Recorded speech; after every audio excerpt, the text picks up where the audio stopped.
'Die Sirai' Pranav Mohanlal act చేసిన ఈ movie అయితే ఓటీటీలో అవైలబుల్‌గా ఉంది. అంతకుముందు థియేటర్‌లో కూడా రిలీజ్ అయింది. చాలా మంచి రెస్పాన్స్ అయితే వచ్చిందనమాట ఈ మూవీకి. అండ్ ఇంకా స్టోరీలోకెళ్ళిపోతే హీరో ఒక ఆర్కిటెక్ట్. ఎప్పుడు చూసినా ఎంజాయ్‌మెంట్ అండ్ పబ్స్, పార్టీస్ అని చెప్పేసి లైఫ్‌ని ఎంజాయ్ చేస్తూ ఉంటాడు. అలాగే ఒకరోజు తన ఇంట్లో పార్టీలో ఉండగా అతనికేంటంటే ఒక మెసేజ్ అయితే వస్తుంది.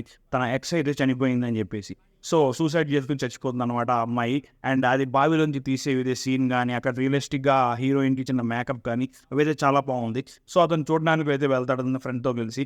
వెళ్ళొచ్చిన తర్వాత నుంచి చాలా మిస్టీరియస్ థింగ్స్ అయితే దాని చుట్టూ జరుగుతూ ఉంటాయనమాట. ఎవరో అతన్ని అటాక్ చేయడానికి ట్రై చేస్తున్నట్టు, ఆహ్, ప పరుపు మీద కదులుతున్నట్టు, తలుపులు కొట్టుకోవడం, గాలి బాగా రావడం, కర్టెన్‌లు ఇవన్నీ కదలడం ఇలాంటివన్నీ చూపిస్తారనమాట. ఇవన్నీ హర్రర్ మూవీస్‌లో ఉండేవే. బట్ ఇక్కడేంటంటే చాలా రియలిస్టిక్ అయితే చూపించారు. ఎందుకంటే ఈ మూవీ తీసింది బ్రహ్మయం డైరెక్టర్ అనమాట.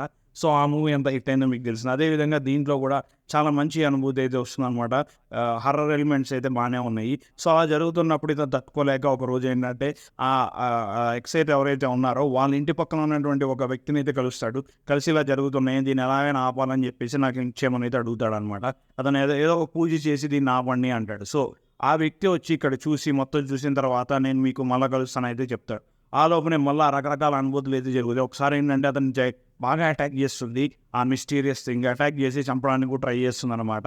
అండ్ ఇతను ఆ మిస్టీరియస్ థింగ్ అనేది చూస్తాడు. చూసిన తర్వాత చాలా షాక్‌కి గురవుతాడు. అదే ఇంటర్వల్ ట్విస్ట్ అనమాట.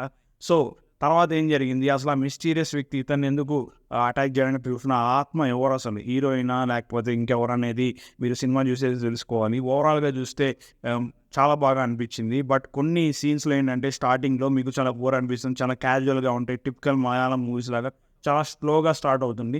అండ్ సినిమా కూడా కొన్ని సీన్స్‌లో చాలా స్లోగా ఉంటుందనమాట. అండ్ బ్యాక్‌గ్రౌండ్ మ్యూజిక్ అయితే చాలా బావుంది. గ్యారంటీగా దీన్ని థియేటర్‌లో చూసినోళ్ళు కొన్ని సీన్స్‌లో అయితే గ్యారంటీకి భయపడతారనమాట. సో, ఆ సీన్స్‌కి ఇచ్చిన బ్యాక్‌గ్రౌండ్ మ్యూజిక్ అయితే దాన్ని అలా ఎలివేట్ చేసింది. ఓవరాల్‌గా అయితే ఈ సినిమా ఒక మంచి హర్రర్ మూవీ అనే చెప్పుకోవచ్చు. బట్ కొంచెం స్లోగా అయితే ఉంది. సో, నాకైతే బాగా నచ్చింది. మీరు ఈ సినిమాని అయితే చూసేయండి. చూసిన తర్వాత మీ కామెంట్ తెలియజేయండి. నా ఛానల్ ఫస్ట్ టైమ్ సబ్స్క్రైబ్ చేసుకోండి. Thank you so much. Good bye.